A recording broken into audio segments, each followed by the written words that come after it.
Everyone, welcome to commerce lectures. I am Neha. आज करेंगे हम क्लास 11 बिजनेस स्टडीज़ एंड आज का हमारा टॉपिक है मेल ऑर्डर रिटेलिंग क्या होता है। सो गाइज, पहले आसान से लैंग्वेज में बता देती हूँ कि क्या होता है ताकि पढ़ने में और आसान लगेगा। मेल ऑर्डर रिटेलिंग में क्या होगा, जो सेलर होता है यानी दुकानदार होता है वो खुद अपनी बात बायर्स तक, कस्टमर्स तक पहुंचाता है, या मेल के थ्रू या एडवर्टाइजमेंट के थ्रू। जैसे कि आपके घर में आपने देखा होगा कि आपके घर के जो बाहर है या घर के अंदर ही या गेट के ऊपर कुछ पर्चे वर्चे कभी कभी पाते होंगे ना, पैम्पलेट्स वगैरह कि भाई ये फलाना रेस्टोरेंट है, हमारे घर के पास खुला है, आपके घर के पास खुला है, हम ये इसमें पिज़्ज़ा बेचते हैं, या आइसक्रीम पार्लर खोला है, हमने कुछ भी कई बार आपने देखा होगा, है ना, कि या फिर हमने जैसे कि कोचिंग सेंटर खोला है आपके घर के पास, ऐसे काफ़ी सारे पेपर्स वगैरह देखे होंगे आपने। सो वो होता है मेल ऑर्डर रिटेलिंग।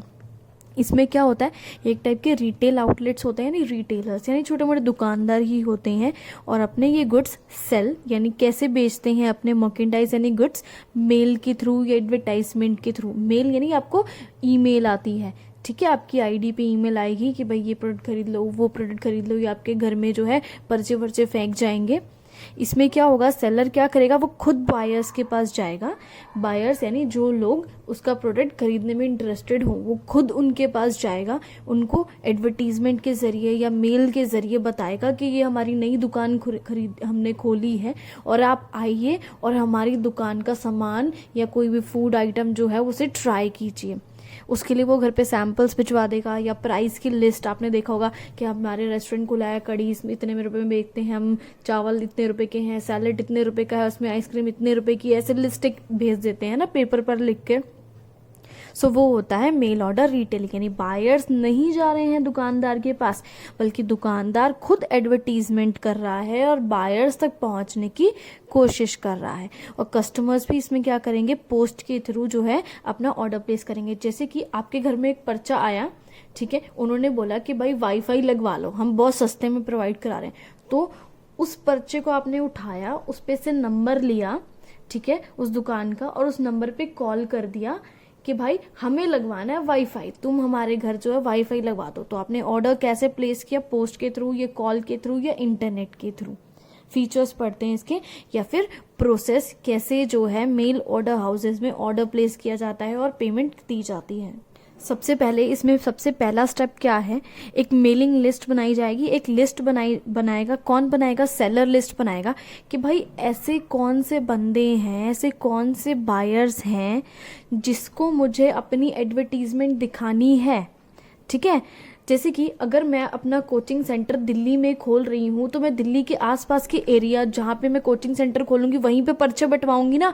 ये तो नहीं है मैं मुंबई कोलकाता जाके वहाँ पे पर्चे बंटवाने शुरू करूंगी और वहाँ के बच्चों को बोलूंगी आओ भाई मेरे कोचिंग सेंटर में। कौन आएगा भाई इतनी दूर से, कोई नहीं आएगा, है ना।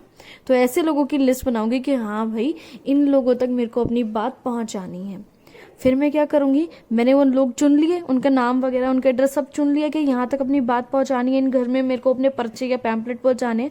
मैंने सर्कुलर्स, कैटलॉग्स, पैम्पलेट्स या फिर कोई भी बुकलेट उनके घर, कस्टमर्स के घर भिजवा दी। जैसे कि आपने सबके घर पर्चियाँ फिकवा दी कि भाई ऐसे ऐसे मैंने दुकान खोली है।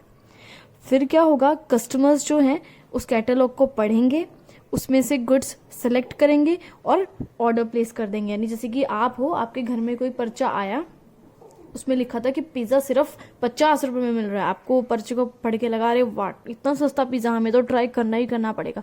आपने उसी वक्त उस नंबर पे कॉल किया और बोला कि भाई मेरा ऑर्डर लिख लो और ये मेरा एड्रेस है, यहाँ पे तुम एक पिज़्ज़ा पहुँचा दो। तो आपने ऐसे ऑर्डर प्लेस कर दिया। आगे देखते हैं क्या लिखा है। इस पे स्टैंडर्डाइज्ड आइटम्स मिलते हैं, मतलब बेचे और खरीदे जाते हैं, यानी ऐसे आइटम्स, ऐसे प्रोडक्ट्स बिकते हैं जिनका एक प्रॉपर स्टैंडर्ड फिक्स होता है। जैसे कि स्टैंडर्ड किस चीज़ में होगा, साइज प्रॉपर होगा, प्रॉपर शेप, प्रॉपर कलर, मतलब जो है बार बार ऐसी चीज़ चेंज नहीं हो सकती है, ठीक है। ऐसे गुड्स यहाँ बिकते हैं, क्योंकि इंस्पेक्शन पॉसिबल है ही नहीं यार। हम फ़ोन से थोड़ा चेक कर सकते हैं कि भाई हम दाल का टेस्ट चेक करके बता दें कि इसने ये दाल ऐसी बनाई है ना। ऐसी चीज़ हम नहीं टेस्ट कर सकते हैं। या फिर हम फ़ोन से चेक कर ले कि भाई कोचिंग सेंटर पता नहीं कैसा है, ये अच्छा है या बुरा है, नहीं पता लगता भाई। उस पर्चे को देख के क्या पता लगता है, ठीक है। तो ऐसे आइटम्स बिकेंगे, खरीदे जाएंगे। और पेमेंट कैसे होगी, वीपीपी के थ्रू या रजिस्टर्ड पोस्ट के थ्रू, यानी जैसे कि कैश ऑन डिलीवरी आप बोल सकते हैं। आपने जैसे कि पिज़्ज़ा देखा था अभी 50 रुपये मिल रहा था, बहुत सस्ता, अपने फ़ोन से वो ऑर्डर प्लेस कर दिया, ठीक है। फिर जब घर पे आया वो डिलीवरी बॉय पिज़्ज़ा देने, आपने उसको कैश इन हैंड दे दिया, बाद में उसको पैसे दे दिए, ठीक है, उसके हाथ में पैसे दे दिए। तो इस तरह से आप पेमेंट कर सकते हैं या फिर ऑनलाइन भी पेमेंट कर सकते हैं।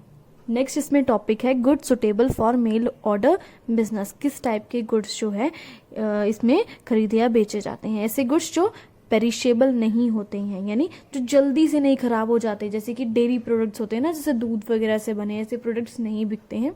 या फिर कोई आइटम बहुत बल्कि यानी बहुत ज़्यादा हैवी हो, ठीक है, वो प्रोडक्ट्स भी इसके लिए सुटेबल नहीं है। तो किस टाइप के सुटेबल है प्रोडक्ट्स? Standardised products. स्टैंडर्डाइज यानी जिसका प्रोडक्ट स्टैंडर्ड है जिसका एक प्रोडक्ट का। जैसे कि मैं अगर बात करूं तो एक वॉच, अगर मैं एक वॉच बेच रही हूँ, वॉच का मेरा बिजनेस है, तो वॉच बेच रही हूँ, एक उसका स्टैंडर्ड है कि भाई इसका यही शेप है, यही कलर है, मैं उसमें कुछ चेंजेस नहीं ला सकती हूँ कस्टमर्स के कहने पे, तो वो हो गया standardized item. Easy to handle यानी इजीली हैंडल किए जा सकते हैं, ऐसा नहीं है कुछ नोकीला वोकीला प्रोडक्ट है या कुछ ऐसा जैसे कि जो खिंड जाए हाथ में लेते ही, जैसे जल वल जाए हाथ, या कुछ भी ऐसी चीज़ हो जाए, ऐसा प्रोडक्ट नहीं होना चाहिए। ब्रांडेड प्रोडक्ट्स होने चाहिए, यानी कि लोकल आइटम नहीं, 10-20 रुपए की चीज़ नहीं। Can be easily explain through pictures and description, और बहुत ज़्यादा कॉम्प्लेक्स नहीं होना चाहिए प्रोडक्ट, ऐसा होना चाहिए कि वो पिक्चर्स या डिस्क्रिप्शन पढ़कर इंसान आसानी से पता लगा सके कि भाई इस प्रोडक्ट का यूज़ करना कैसे है। एग्जाम्पल देते हैं जैसे बुक्स, टॉयज़, वॉचेस, ये कुछ ऐसे प्रोडक्ट हैं जो मेल ऑर्डर रिटेलिंग के थ्रू हम बेच सकते हैं या खरीद सकते हैं। इसी के साथ ये वीडियो खत्म हो गया। Thanks for watching this video. Please like, share and subscribe.